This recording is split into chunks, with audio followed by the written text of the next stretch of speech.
Welcome to the Geobreeze Travel Podcast, a show for anyone wanting to level up their travel hacking lifestyle. I'm your host, Julia Menez. I'm a travel hacker, coach, speaker, Filipino-American ENTJ who loves solid travel gear and using shortcuts on spreadsheets. On this show, I'm on a mission to bring you travel hackers from all walks of life to help you level up your travel hacking game. We dive into credit cards, miles, points, strategy, mindset, and the secrets behind how to travel the world for next to no cost. So let's get hacking. With a family of 7, that's what we try to do is use the points to travel as a family. Because when we looked at traveling, a lot of it was, I'm from Southern California. Both my wife and I were born and raised there. And so, the typical vacations were to visit grandma and grandpa and have a great time, which love them. They're great, but I kind of want to go other places. And so with our kind of, our goal is to basically go places that we can't otherwise go or wouldn't have otherwise been able to go with 7. And so when you can cover, flights or hotels, that takes a big chunk out of the cost of traveling. So we'll go and, go to DC, Florida, wherever, and have a good time. Hello, travel hackers. You just heard a clip from Rob Dulgarian from Travel Points Rob. Rob is a former CPA and commercial real estate junkie who loves all things points and miles. In this episode, Rob and I talk about how to earn enough points and miles to get free travel for a family of 7. And we also talk about the loyalty program that is a huge game changer and that people do not talk about enough, and that is the Miles and Smiles program. Rob is also a frequent attendant at our Geobreeze Travel Hangouts each month, where podcast listeners and featured guests come to hang out, celebrate each other's points and miles wins, and trade advice about how to level up your game. And if you are new to the travel hacking world, the Hangouts are a super effective way to get your questions answered quickly, and no question is too basic. And if you are already a travel hacking expert or content creator, the Hangouts are a fantastic way to promote your platform and share your expertise.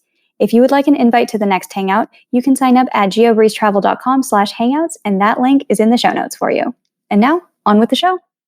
Hey, Rob, welcome to the Geobreeze Travel Podcast. Hey, glad to be here. Thanks for having me.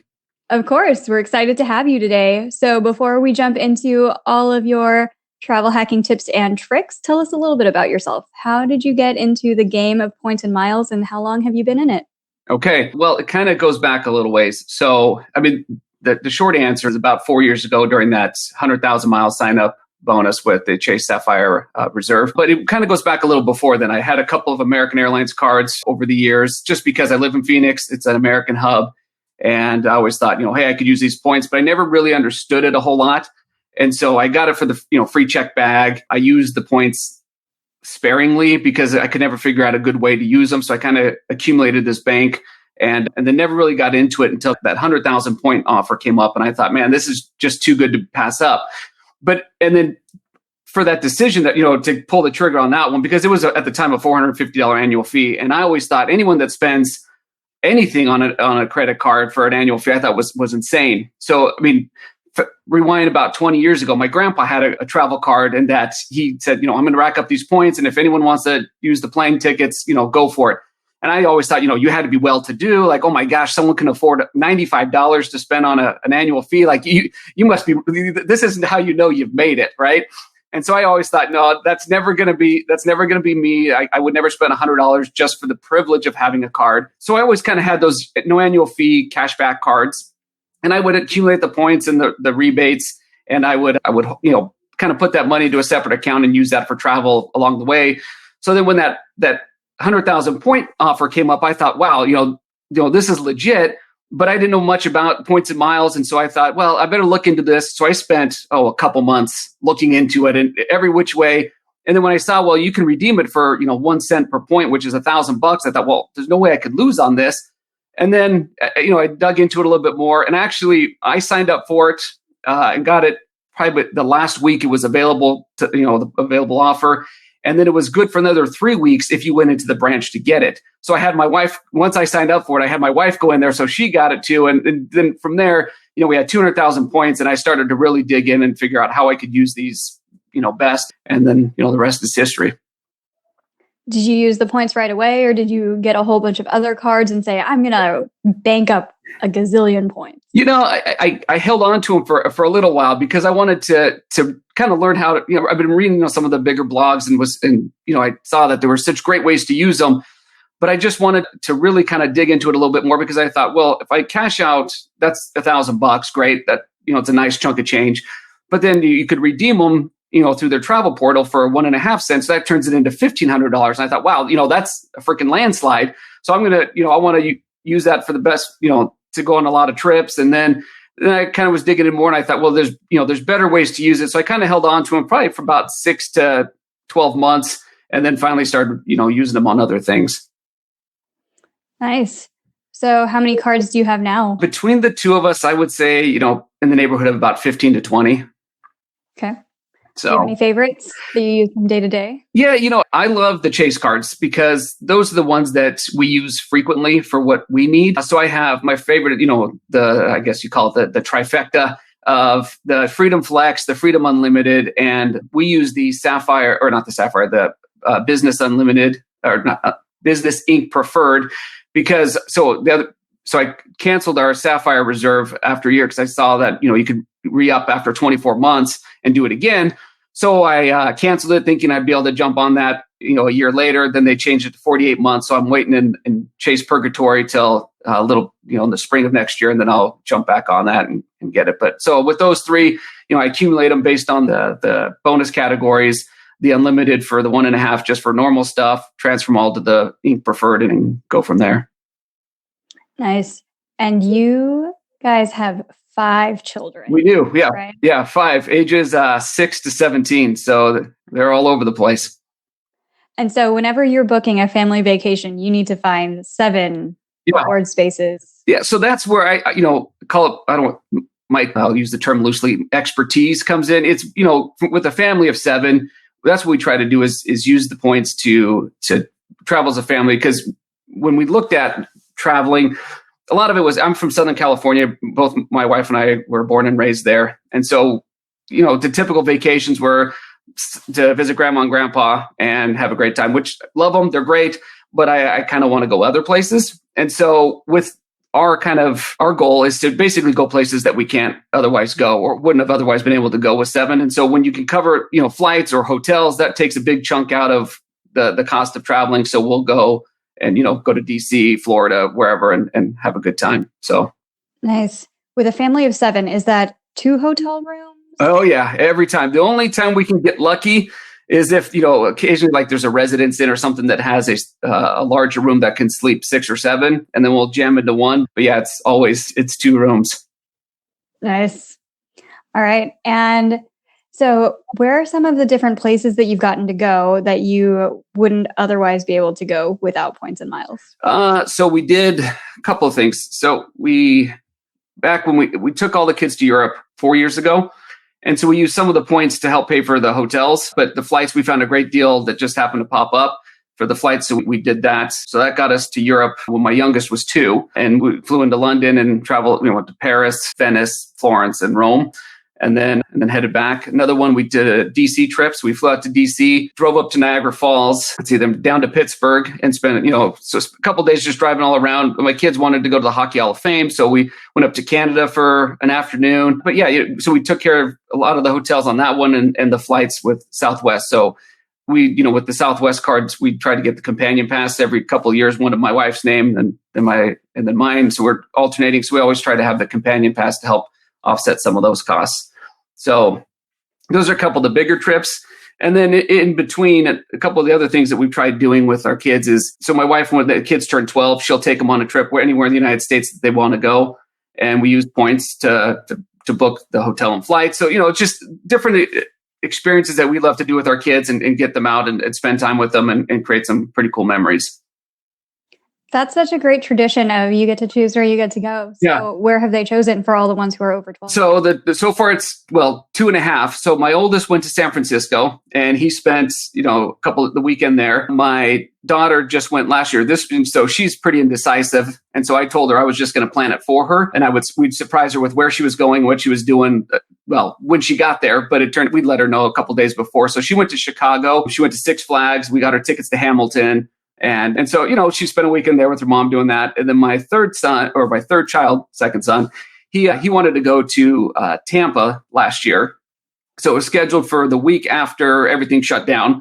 So he wanted to go to Busch Gardens. He wanted to go see a Tampa Bay Lightning game, spend some time at, Clearwater on the beach. And so that was a great trip for him, but we had to cancel everything. So to be rescheduled hopefully soon.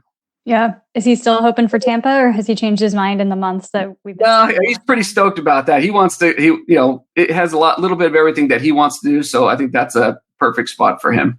Nice. And when you guys flew to Europe, which airlines did you use? So it was, we just paid with cash, and we flew British Airways there, able to get them on the 747 before we all went bye-bye, and then back on American. So. And what are some of your favorite websites for finding cheap cash fares? My big one that I love to use a lot is just Google Flights. It's pretty easy to just filter things, set up alerts, and just kind of track, gives you kind of an idea of what the historical costs are, and just kind of get an idea of what to expect. And then, you put those alerts in and they let you know. And then, if there's a couple like Scott's Cheap Flights, I'll subscribe to that one. I'll pay for the subscription when we're really serious about booking something. Otherwise, I just get the free newsletter to more so just to get inspiration as to what's out there and what we can do. So, yeah. So when you're saying, okay, family, here we go to the airport, number off, here's all 7 of us. What is the process that you go through for organizing all of the flights, all of the hotels, making sure everything's accounted for, making sure all the children are accounted for on any given day? And we're like, oh my God, we lost. And this is going to sound bad, but I don't keep too good a track on the kids. Like they're big enough where they could they'll follow me. I mean, they don't like to be alone, so they'll follow. The only time we really had anything in place was when we were in Europe. And that was when we're taking the subways places, and especially in Paris. It was, me or my wife would get on the subway first, and then the other person would be on the subway, the last one on. That way, if someone got stuck, if it closed doors on us, then at least one adult would be with whatever kids got left behind. Luckily, that never happened. So, but as far as planning it, to me, that's half the fun of a trip. I'm big into details and big into, trying to make everything work. And I just think it's fun. It's fun to research it, fun to come up with different things that we can squeeze in that maybe we didn't otherwise think that we could. Case in point is when we were trying to figure out Europe. My wife and I had been there a couple of times before, and we'd seen a handful of the cities. And so we figured, with 5 kids, it'd be tough to get back a second time. So we wanted to jam pack everything in. And so, we did everything in 8 days, which was pretty good hustle. And, and just finding like an overnight train where that helped us connect Paris to Venice. And then we can hit the ground running in the morning. And that was, it was a ton of fun. Frankly, all 7 of us fit in a 6-person berth doing the little train thing. And I thought, when we planned that and booked, I was like, oh my gosh, this is going to be my worst nightmare. This is the one part of the trip I am absolutely not looking forward to. So, because my daughter was 2, so she was free. So I said, let's book 2 different rooms, 3 and 3 and go that way. My wife's like, no, let's just all jam into one. And these things are, if you've been on it, it's super tiny. There's 6, triple bunks on each side of the room. It's the size of a bathroom. But it was the best part of the trip. The kids loved it. They jumped in their bunks and they just hung out and thought it was the coolest thing. The only problem was I didn't get any sleep because my daughter she bunked with me on it was 18 inches wide. So I didn't sleep the whole way that night, but everyone else seemed to. We had a great time the next day. So it was fun. Cool. Do you ever outsource any of this to your kids where you're like, okay, one person plan something for this? Absolutely not. I don't trust them to plan anything. I will. I guess I seek their input on some things like, hey, specifically with Europe, I asked them, well, what is it that you want to see? And that's kind of how we, I guess, did this real big cannonball run. Was my one son really wanted to see the Leaning Tower. So we were, our plan was just Paris and London. And so that was the original plan. But when he said, well, I want to go to Pisa, and I'm like, oh, geez, just the logistics of it with, time off work and stuff. How are we going to be able to do this? But it's, it's a puzzle. So it's fun trying to figure out how to get it all to work. And so, they have their input on what specific, some of the things they want to see, but then I'll take it from there and try and jam it all in. Nice. What do you use to track your plans? Just my mom. Excuse me, just what's between my ears. Yeah, I don't spreadsheet it. I don't write it out. I guess I will jot it down on a paper, just a scratch pad, and say, okay, can we make this work? Here's the date. Here's where we want to be. And just tick things off the list. But for the most part, it's just in my head. I'm so impressed by that because I have 0 children and forget things all the time. So I don't know if it's like you are forced to have this better memory if you're tracking that many things at one time. But I'm like, apps. Oh, yeah. No, I don't use any apps. I don't use any. I just we go, and if we forget something, whoops. But for the most part, it's, again, just getting out, creating some memories and having some fun. And if we miss a museum or something, oh, well, I mean, not the end of the world. Yeah, fair enough. So as you've been travel hacking all of these different years, have you ever made a funny mistake that you want to warn other listeners? Hey. Yeah, the one thing was, so like I told you, I had a couple American Airlines cards that I, accumulated, I don't know, it was probably at the time 80, 90,000 points. And since I didn't use it a ton, because I couldn't figure, I mean, every time I'd look, it'd be some exorbitant price. And so we'd end up paying cash for it. But one time I forgot that it had an expiration date on those miles. And I thought my mind was working pretty well back then. And then they expired. And so when I logged in to check my balance one time, it said 0. I was like, oh, geez, what did I do? So I had that big pit in my stomach. And so I, luckily they had a reinstatement fee. I think it was $50 at the time. Paid that, got my miles back, and there we go. So track those. If the ones, luckily a lot of them now seem to have, most of them don't have a lot of expiration dates, which is good. So I don't really keep track of those, but the ones that do, I put it into a Ward wallet about a year ago. I used that a little bit, but half the programs, like, they don't have access to, so it's a little cumbersome.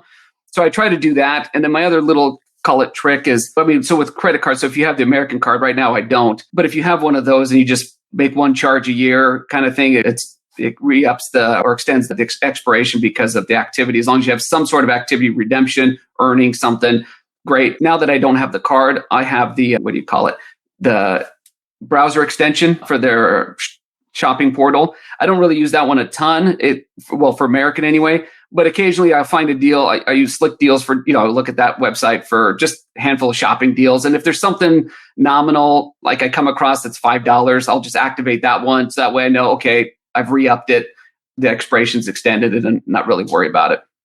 Yeah, these are all really good tips. One of my credit cards that I almost never use, I have like a $2 subscription on it each month, which is supposed to be a service that blocks junk mail from getting to my apartment, which is not working at all. But it's $2 a month. And I'm like, all right, we're just going to treat this fee to keep my credit card open, even though I still have a ton of junk mail flowing into my apartment. So I'm not even going to give a shout out to what service I use for that. Yeah.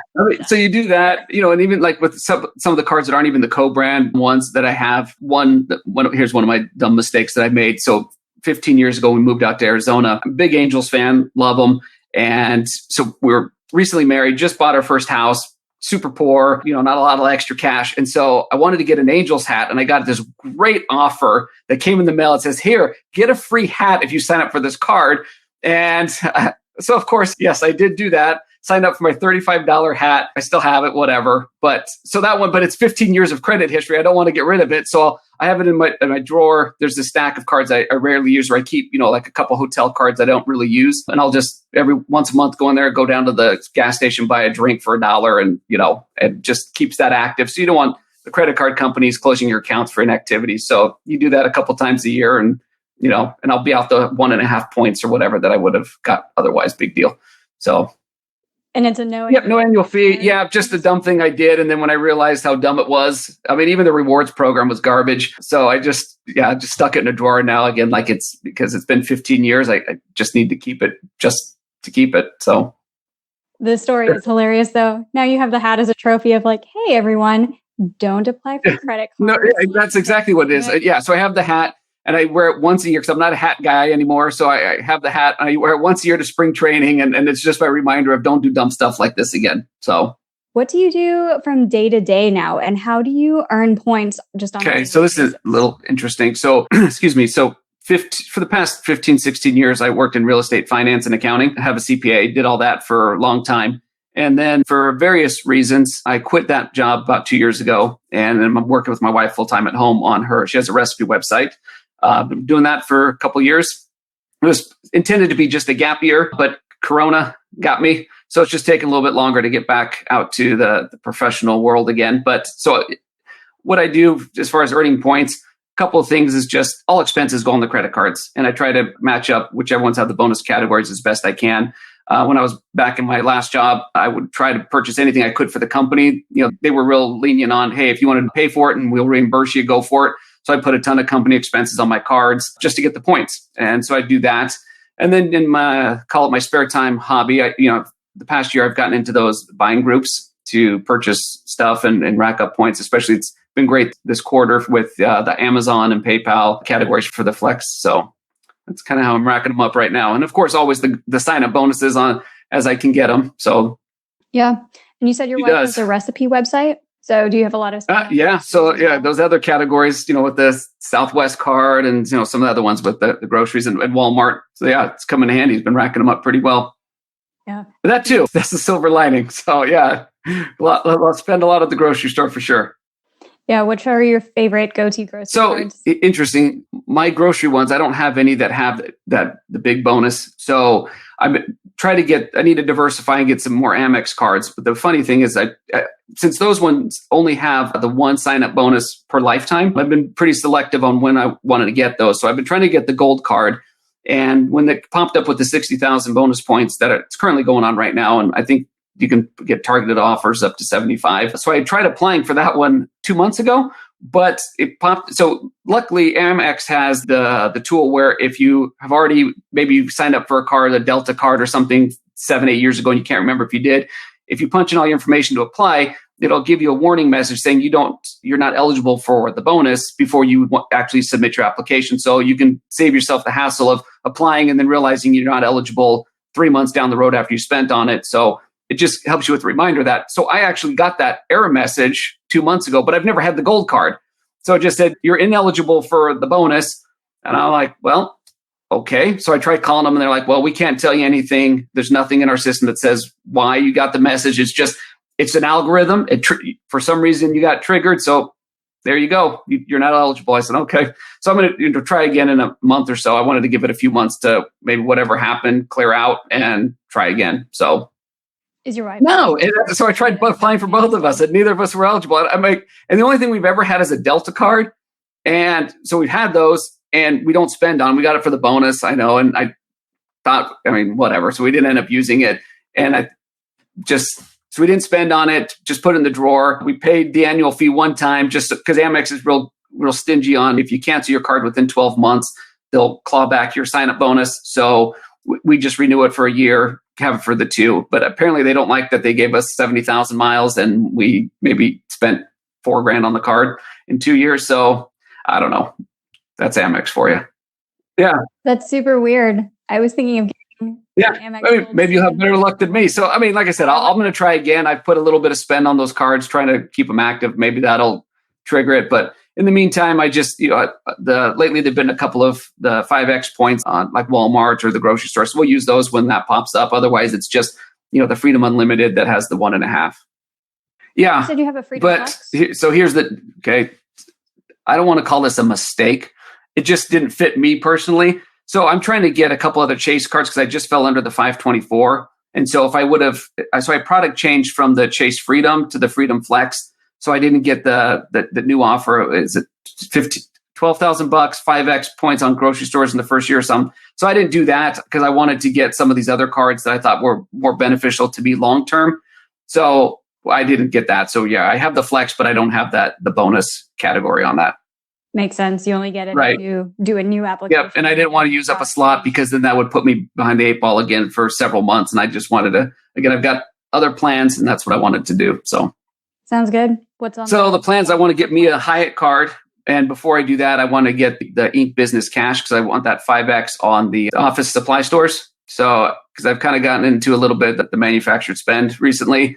I'm not going to go nuts, but which is interesting. So I've gotten into that a little bit over the past several months just to get those bonus categories. I don't want to give up 5X on anything. So like with the grocery store, when they have like Kroger has those gift cards with the, coupon for the no activation fee. So you do that because I want to get, want to max out those bonus categories. So I've done that. So I'd like to get that for the office supply to get the 5X. Because like I said, we use Chase points all the time. And I think that'd be great. Nice. And the Hyatt card is good too. Yeah, my wife has that one. I love it. I think me personally, I don't travel a ton. So it's not like I have I know Hyatt, the big rub on that one is that they don't have a ton of as many properties as Hyatt or not Hyatt, Marriott or Hilton. But for us, I'd say 90% of the time we've gone anywhere, there's always a Hyatt something or other by where we're at. And I just think the redemptions on those are fantastic. So yeah, Hyatt cards are great. Love them. And with the free night, I mean, there's no point in not having a card. Even if you barely used it, you got the one free night, the $95 annual fee. I mean, you'll easily use a free night somewhere that's worth way more than the $95. That's so true. And there's a lot of different hotel cards that do that, where Hyatt, you get the free night, the IHG card, you get a free night. They're like around $100. There's a Marriott card that does this. With Hilton, it's a little bit harder. You can get the free night with the Hilton Aspire, which is like $450 a year. You can spend $15,000 on a Hilton Surpass to get the free night, but those free nights are unlimited category, so you can spend it at the most expensive. Those are great perks for sure. We have the IHG and the Marriott card too. I mean, but those sit in the sock drawer just because, I mean, again, I don't get much benefit out of those. I mean, even like with the Marriott, it comes with the free night certificate valued at 35,000 points. And for me, it's just been tough. I mean, especially with, COVID going on, like a lot of the hotels are pretty cheap. So it just doesn't make sense to use that for when the cash rate's like $120. Like, why burn 35,000 points on that? So I don't know. For me, Hyatt just works a lot better for us. And especially when we travel as a family, those Hyatt places or the Hyatt house, sometimes you can get those for as little as 5,000 points. You really can't argue with that. So, yeah. World of Hyatt card. It's a great way to go. And you guys also had a pretty good redemption. Yeah. When you all went to Hawaii So we went, it was 2 years ago is when I booked it. So there's a great redemption with the British Airways Avios points.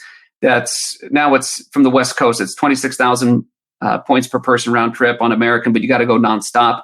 So I found those, and I tried doing it. We wanted to go for spring break, and I couldn't figure out a way it just wasn't available, especially for 7. But 3 or 4 days before Christmas in 2018 is when I found 7 open up. The only we had to move our day that we wanted to go by one, like we left on a Thursday instead of the Friday that we wanted to. But we found 7 tickets. We all went to Kauai for the week. And I mean, at the time, the tickets I think were like $800 a piece. So that was, like almost $6,000 in just airfare. I mean, I know that you can get some pretty decent fares to Hawaii, but again, like when we booked it, it was about $750, $800 a person, which is great. So that's a great thing if you live on the West Coast. But there's a new program I'm kind of hot on that I'm trying to get some points for, is the Turkish Airlines Miles and Smiles program. They have a great redemption if you want to travel on United. In economy, it's 15,000 points round trip. Anywhere in the U.S., doesn't have to be nonstop. So you can go from Jersey to Newark, from Newark to Hawaii for 15,000 points round trip. If you want to go in business class, though, that's availability is super scarce. I mean, it's only 30,000 points, which is nothing. So if you want to do that, I mean, that's a great deal. But the tough part is you have to have city thank you points, or you can transfer them from Marriott. So those are really only 2 redemption or earning options. But if you have those points, I mean, that's a really good deal.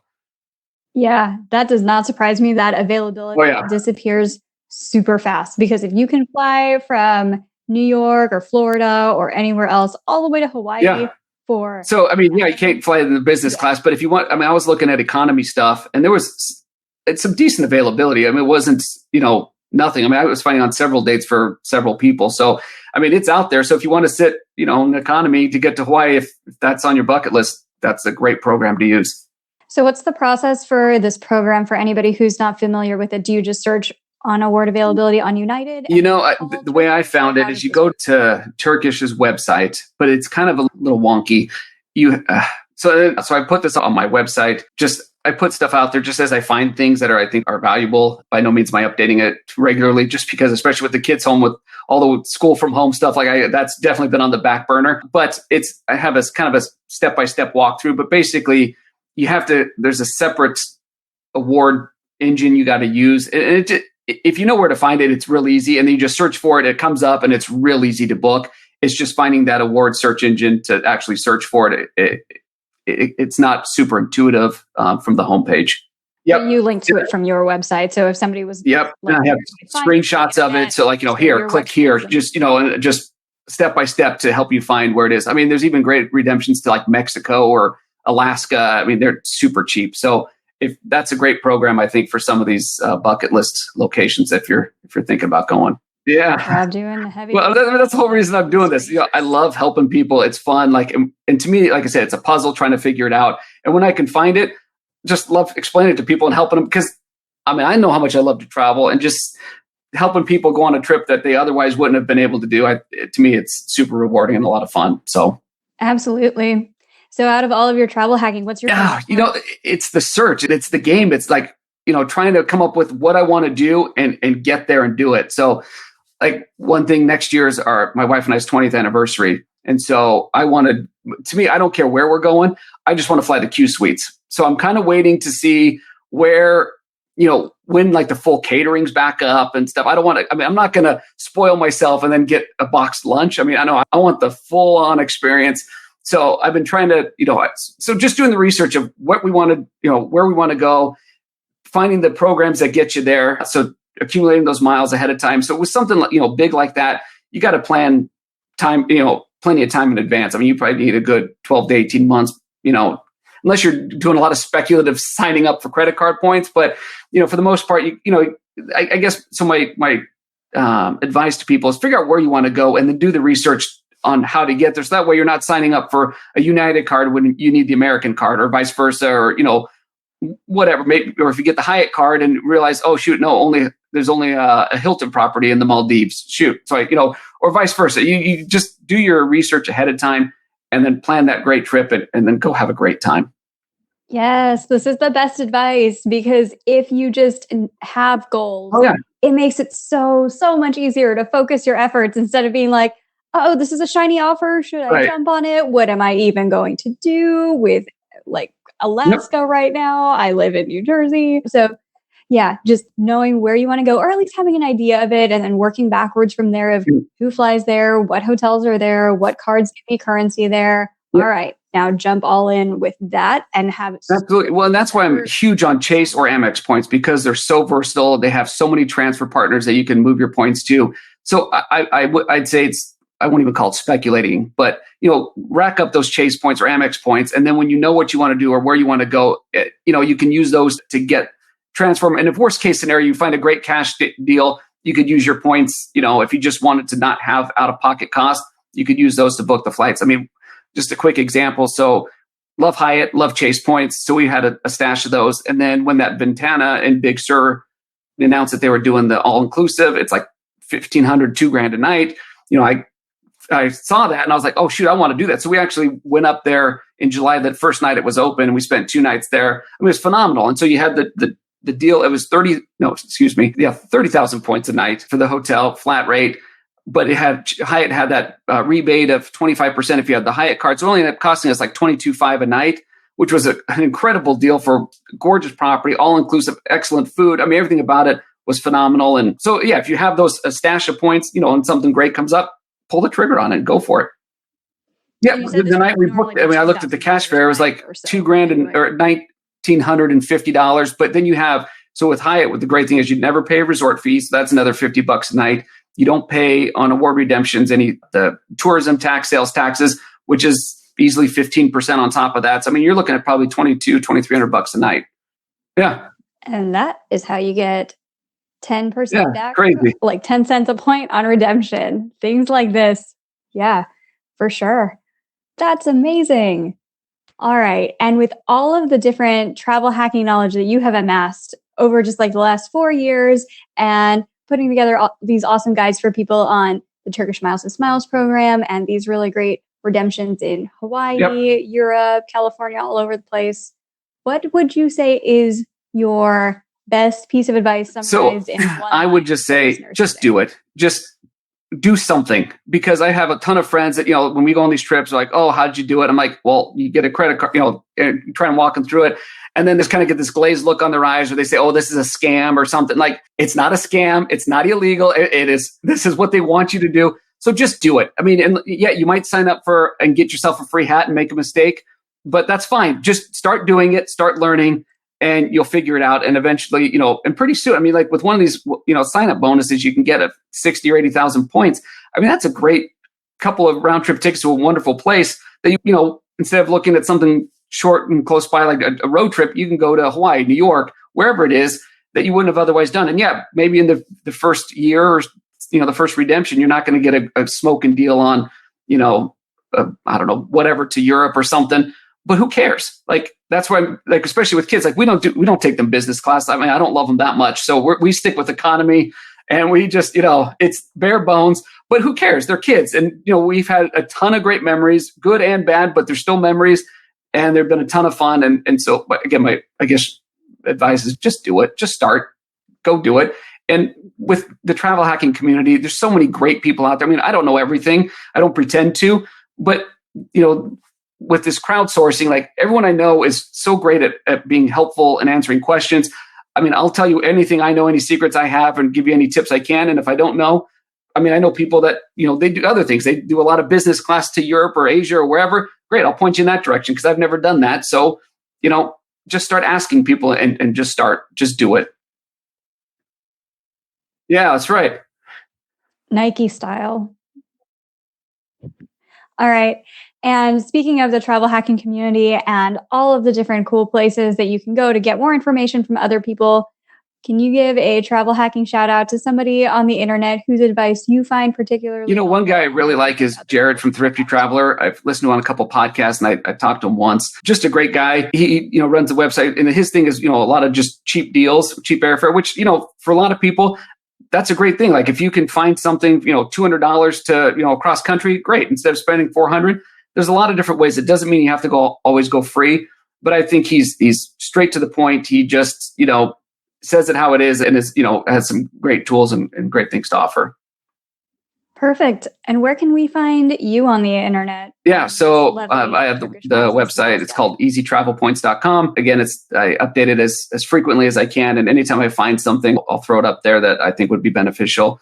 And then Instagram, of course, I didn't look beforehand to see if Easy Travel Points was available. So it's Travel Points Rob. Some guy has it. He's got, I think, 5 posts, and he last posted 6 years ago. So awesome. Good for him. But you can find me at Travel Points Rob. And anytime you have questions, just shoot me a DM. I'm always happy to help and point you in the right direction. So perfect. And we will link to your Instagram and your website. Thanks, Sheree. Appreciate it. Thank you so much for coming on the show today. This has been... Yeah. See you. Cool. Thank you.